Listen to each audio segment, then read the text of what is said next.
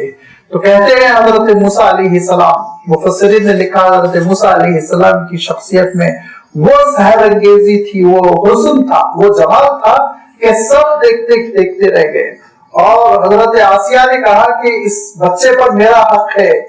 اور اس بچے کو میں محل لے جاؤں گی، کوئی ہاتھ نہ لگائے۔ لہذا اٹھایا ان کو اور اٹھانے کے بعد محل لے گئی۔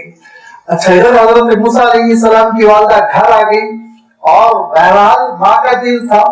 جو بھی انہوں نے کیا اللہ تعالیٰ کے حکم اور اللہ تعالیٰ کے اشارے سے کیا، لیکن دل بہت گھبرا رہا تھا۔ اللہ تعالیٰ ارشاد فرماتا ہے کہ وَأَصْبَحَ فُؤَادُ أُمِّ مُوسَىٰ فَارِغًا، موسیٰ علیہ السلام کی والدہ کا دل تو پھٹا جا رہا تھا، خالی ہو گیا تھا۔ فارغہ کے معنی ہوتے ہیں کہ کسی قسم کی کوئی امنگ اور خواہش دل میں باقی نہ رہ جائے۔ ایک آپ سوچئے مایوسی کی کیفیت جو ہو جاتی ہے انسان پہ، اور وہی مایوسی کی کیفیت میں انسان آگے بڑھ کر جو خودکشی کر لیتا ہے، وہ مایوسی کسی کیفیت کے حسین سا پیارا سا بچہ، چند دنوں کا بچہ، اور اس کو میں ٹوکرے میں ڈال کر چلی آئی۔ لہذا بہت ہی بے چین اور غمزدہ افسردہ بیٹھی ہوئی تھی کہ ان کی بڑی بیٹی جو حضرت ہارون سے بھی بڑی تھی، وہ قریب میں آ کے اپنی والدہ کے پاس بیٹھی، تو ان سے کہا دیکھو بیٹی کام کرو، تم جاؤ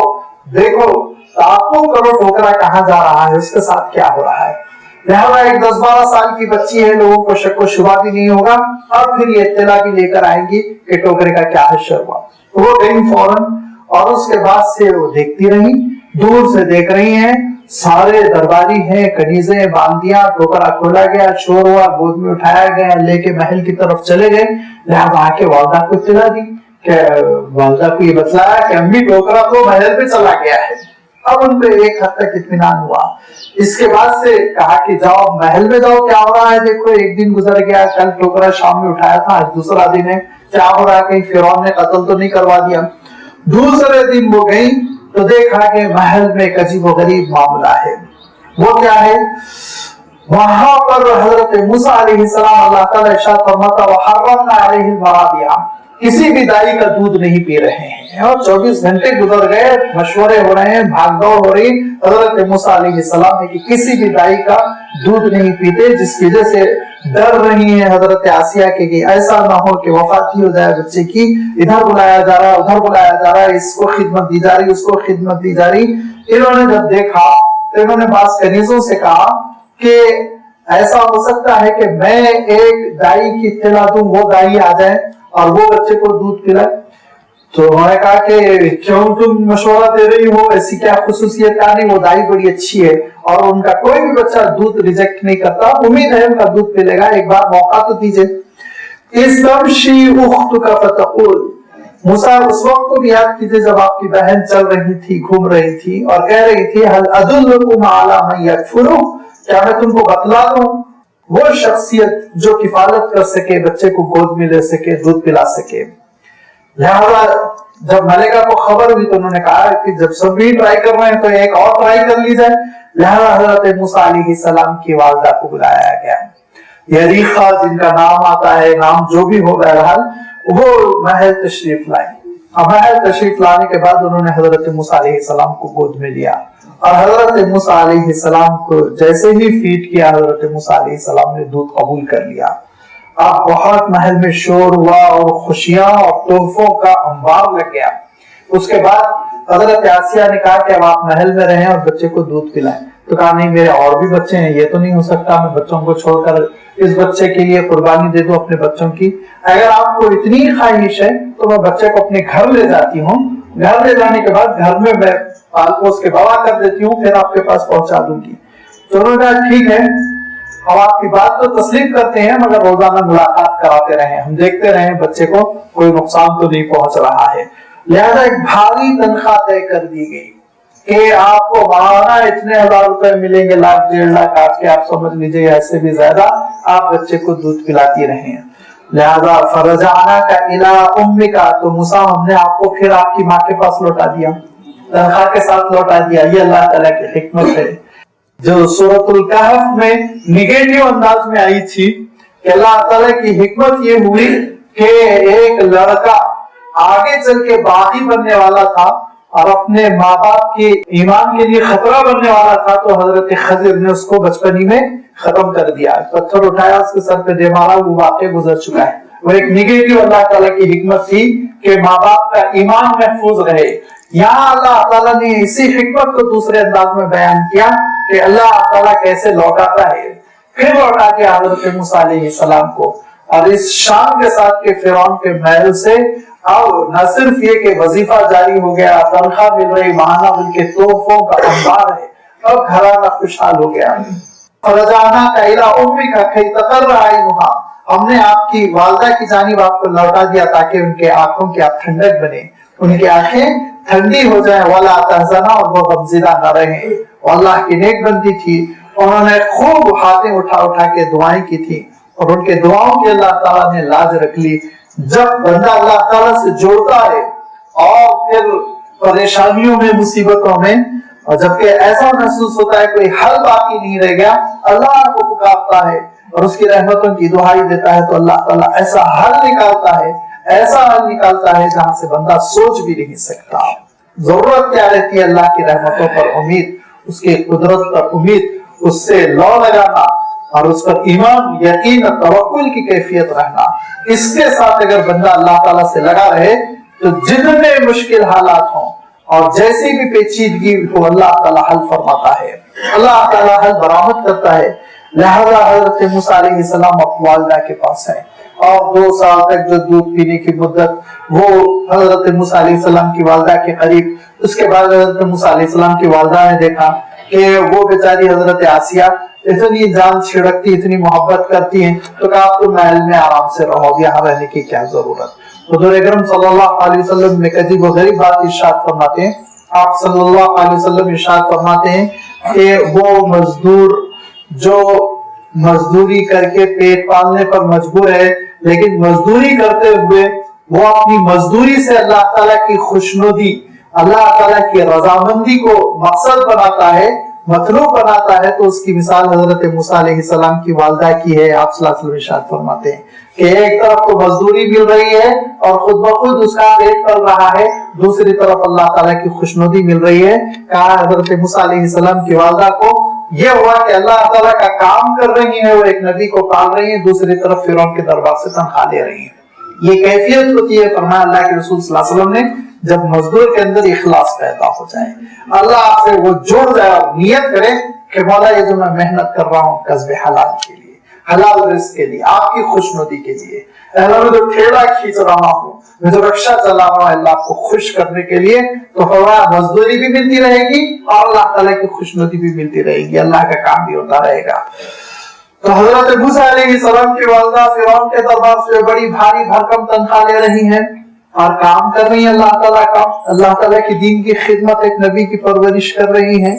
یہ اللہ تعالیٰ کی حکمت ہوتی ہے کہ وہ جو سب سے بڑا باغی ہے اللہ تعالیٰ کا، اس باغی کو اللہ تعالیٰ نے مجبور کر دیا کہ وہ اللہ تعالیٰ کے نظام، اس کے فیصلے کو خود اپنے آپ پر جاری رکھے، نافذ رکھے۔ کیونکہ حضرت موسیٰ علیہ السلام کا مسئلہ یہ ہوا کہ حضرت موسیٰ علیہ السلام کو جب فرعون کی اہلیہ حضرت آسیہ نے لے لیا، گود میں لینے کے بعد پھر وہ فرعون کے پاس گئی اور انہوں نے کہا کہ بچہ مجھے بڑا اچھا لگ رہا ہے اور اس بچے کو ہم رکھیں گے، اپنے گھر میں پالیں گے، اپنے گھر میں اس کو بڑا کریں گے، کیونکہ یہ کہا کہ امید یہ ہے کہ قرۃ عین لی ولک، میرے لیے اور تمہارے لیے دونوں کے لیے آنکھوں کی ٹھنڈک ثابت ہو سکے، ہم کو کوئی اولاد تو ہے نہیں، اس بچے کو ہم پالکڑا کر لیں گے، پال لیں گے۔ تو فرعون نے کہا لکی لالی، تمہارے لیے ہوگی آنکھوں کی ٹھنڈک، میرے لیے آنکھوں کی ٹھنڈک نہیں ہوگی۔ حق بلوایا اللہ تعالیٰ نے۔ واقعہ یہ تھا کہ حضرت موسیٰ علیہ السلام فرعون کے لیے ایک مصیبت بننے ہی والے تھے، لہذا حضرت موسیٰ علیہ السلام اب 2-2.5 سال کے محل میں ہی رہنے لگے۔ ایک مرتبہ فرعون کسی کام سے بیٹھا ہوا ہے، اب جب وہ بیٹھا ہوا تھا تو حضرت موسیٰ علیہ السلام نے اس کی داڑھی پکڑی اور اتنا کھینچا کہ وہ اللہ کے دربار میں سجدے میں گر گیا، پیشانی کے بل گر گیا، جلالا کیا اس کو، کہا میں کاٹ کے پھینک دوں گا اس بچے کو۔ حضرت آسیہ نے کہا بچہ ہے، یہاں آپ کیوں پریشان ہوتے ہیں بلا وجہ، اس نے ایک بچپن کی حرکت کی، کہا نہیں مجھے وہی لگ رہا ہے وہ حضرت ابراہیم کی اولاد، کہا بلا وجہ آپ سوچتے ہیں یہ سب چیزیں، چھوٹا سا بچہ ہے۔ تو درباریوں نے مشورہ دیا کہ آپ آزما لیں، لہذا ایک چمکتا ہوا ہیرا اور ایک انگارہ پیش کیا گیا کہ حضرت موسیٰ علیہ السلام کس کو لیتے ہیں دیکھا جائے۔ تو حضرت موسیٰ علیہ السلام کا ہاتھ اٹھا ہیرے کی طرف آگے بڑھ رہا تھا کہ حضرت جبرائیل آئے اور ہاتھ کو انگار کی طرف بڑھا دیا، انگار کو پکڑا، ہاتھ جلا، اس کو چھوڑ دیا، کہا دیکھیے بچہ ہے، اگر اس کو شعور ہوتا آپ جیسا سمجھ رہے تو وہ ہیرے کو اٹھاتا، تب جا کے ذرا سا فرعون کی گھبراہٹ ختم ہوئی، لیکن بہرحال وہ سمجھ رہا تھا کہ یہی وہ بچہ ہے جو آگے چل کے کچھ نہ کچھ کرنے والا ہے، تھوڑا سا ڈرا ہوا تھا۔ لیکن مصیبت کیا ہے کہ فرعون کی بھی یاد رکھیے پوری دنیا میں چلتی ہے لیکن بیگم کے سامنے گھر میں نہیں چلتی ہے، یہ مصیبت تھی، لہذا چل رہی تھی حضرت آسیہ کی، اور انہوں نے کہا تھا بچے کو کچھ نہیں کر سکتے آپ، جان چھڑکتی تھی، بہت محبت کرتی تھی، اور اللہ تعالیٰ نے حضرت آسیہ کو یہ موقع توفیق کیوں عنایت فرمائی؟ اسی لیے کہ وہ تنہائیوں میں دعا کرتی تھی اور کہتی تھی کہ پروردگار میرا شوہر تو ہے لیکن بہت ظالم ہے، اور یہ کہا کرتی تھی کہ نجینی بعملک، اللہ یہ فرعون کے عمل سے آپ مجھے نجات دیجئے، میں اس سے بری ذمہ رہنا چاہتی ہوں، لہذا وہ اللہ سے لو لگاتی تھی، اور ان کا رشتہ اللہ تعالیٰ سے مضبوط تھا، اسی لیے اللہ تعالیٰ نے ان کے لیے یہ نعمت مقدر فرمائی کہ وہ حضرت موسیٰ علیہ السلام کی تربیت کرنے والی یعنی پالنے والی، اور ان کی ایک طرح سے گویا ماں کے حق میں وہ ثابت ہوئی۔ اللہ تعالیٰ نے ان کا پھر قرآن مجید میں بھی تذکرہ فرمایا ہے، دعائیں بہت اثر کرتی ہیں، جب بندے دعا کرتے ہیں تو اللہ تعالیٰ پھر بہت ہی عجیب و غریب حالات میں نوازتا ہے۔ وَقَتَلْتَ نَفْسًا فَنَجَّيْنَاكَ مِنَ الْغَمِّ، حضرت موسیٰ علیہ السلام بڑے ہو گئے 15-16 سال کے، بہت ہی طاقتور زبردست حضرت موسیٰ علیہ السلام، اور حضرت موسیٰ علیہ السلام کا ایک واقعہ ہوا، اور وہ واقعہ آپ جانتے ہیں کہ وہ ایک اسرائیلی اور ایک فرعون کے خاندان کا جھگڑا کر رہا تھا، حضرت موسیٰ علیہ السلام جھگڑا چکانے کے لیے آگے بڑھے، لیکن ایک گھوسا کیا مارا قبطی کو، فرعون کے خاندان کے آدمی کو، وہیں ڈھیر ہو گیا، وہیں مر گیا۔ دوسرے دن حضرت موسیٰ علیہ السلام نکلے تو پھر وہی اسرائیلی کل والا آج دوسرے قبطی سے لڑ رہا تھا، تو کہا روز ایک نئے آدمی سے تو لڑتا رہتا ہے، یہ کہہ کے آگے بڑھے تو سمجھا آج مجھے گھوسا ماریں گے، کل وہ مر گیا آج میں مروں گا، لہٰذا پکار کے کہنے لگا کہ موسیٰ کل جیسے تم نے قتل کر دیا آج مجھے قتل کر دو گے۔ اور حضرت موسیٰ علیہ السلام کا معاملہ افشا ہو گیا کہ کل جو قبطی کا قتل ہوا کوئی اور نہیں موسیٰ، پورے دربار میں شور ہو گیا، اور اس کے بعد سے یہ طے ہوا کہ حضرت موسیٰ علیہ السلام کو قتل کے بدلے میں قتل کیا جائے، لیکن ایک نیک حضرت موسیٰ علیہ السلام کے چاہنے والے درباری تھے، دوڑ کر آ کر حضرت موسیٰ علیہ السلام کو اطلاع دی، حضرت موسیٰ علیہ السلام راتوں رات مصر سے روانہ ہو گئے اور چلتے چلتے مدین پہنچے، اور مدین سے واپس ہوتے ہوئے نبوت ملی تھی۔ وَقَتَلْتَ نَفْسًا، اور آپ نے ایک قتل کیا تھا، فَنَجَّيْنَاكَ مِنَ الْغَمِّ، اس مصیبت اور اس غم سے ہم نے آپ کو نجات دی، وَفَتَّنَّاكَ فُتُونًا، بڑے امتحانوں سے ہم نے آپ کو گزارا، فَتَّنَّاكَ فُتُونًا، کئی امتحانوں سے ہم نے آپ کو گزارا۔ نسائی میں حضور اکرم صلی اللہ علیہ وسلم سے ایک روایت حضرت عبداللہ بن عباس روایت کرتے ہیں، بہت مشہور روایت ہے، حدیث الفتون کہتے ہیں کہ حضرت موسیٰ علیہ السلام کی کیا کیا آزمائشیں رہی، بہت تفصیل کے ساتھ وہ حدیث آئی کہ حضرت موسیٰ علیہ السلام کے ساتھ ایک آزمائش یہ کہ فرعون جو ہے قتل کرنا چاہ رہا ہے، ایک نوجوان ہے تنہا، وہ بھاگا جا رہا ہے، اتنی بڑی مملکت ہے، لیکن حضرت موسیٰ علیہ السلام بچتے بچاتے پوری مملکت سے نکل گئے۔ حضرت موسیٰ علیہ السلام بچپن میں چھوٹے سے ہیں اور فرعون قتل کرنا چاہ رہا ہے، ٹوکرے میں ڈال دیا گیا، حضرت موسیٰ علیہ السلام بچ گئے۔ یہ ساری چیزوں کا تذکرہ آپ صلی اللہ علیہ وسلم نے فتون کے ذیل میں فرمایا کہ مختلف امتحانوں سے مصعب نے آپ کو گزارا، اور ان امتحانوں سے، آزمائشوں سے گزرنے کے بعد فَلَبِثْتَ سِنِينَ فِي أَهْلِ مَدْيَنَ، مدین والوں میں آپ کچھ سال رہے۔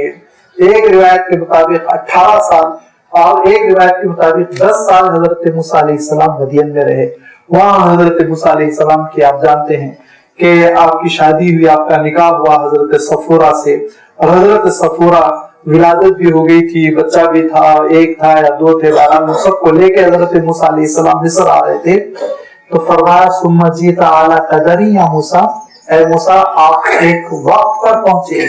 آپ مقدر تھا، یہ وقت طے تھا، ایک فیصلے کے مطابق آپ یہاں پہنچے ہیں۔ کوئی بھی چیز اتفاقی نہیں ہے اللہ تعالیٰ کے پاس، اللہ تعالیٰ کے پاس ہر چیز کی ایک قدر ہے، ایک تقدیر ہے، ایک مقدر ہے، ایک طے شدہ فیصلہ ہے جو ہوتا رہتا ہے۔ بندہ سمجھتا ہے اتفاقی طور پر ہو گیا، ان کی اتفاقی موت، یہ ہم آپ کہتے ہیں، لیکن ٹھیک ہے کہہ سکتے ہیں اردو کے اعتبار سے، لیکن اللہ تعالیٰ کے پاس یہ اتفاق کی موت نہیں، قدرہ مقدورہ، یہ ہونا ہی ہونا تھا۔ تو اے موسیٰ یہ اتفاق نہیں ہے کہ آپ یہاں پہنچ گئے، اس میں اتفاق سے آپ کو نبوت مل گئی، نہیں، بلکہ یہ ساری چیزیں مقدرات میں سے تھیں، کیونکہ وَاسْتَنَعْتُكَ لِنَفْسِي، اے موسیٰ آپ کو میں نے اپنے لیے تیار کیا،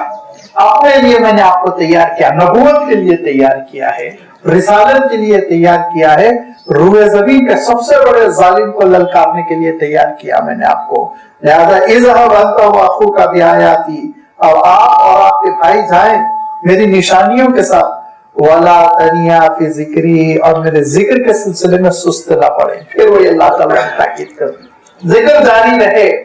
ایسا نہ ہو کہ تنظیم کا کام اتنا ہے، جماعت کا کام اتنا ہے، تحریک کا کام اتنا ہے کہ اللہ تعالیٰ کے ذکر ہی سے غفلت ہو گئی، نہیں، یہ مطلوب نہیں ہے دین میں۔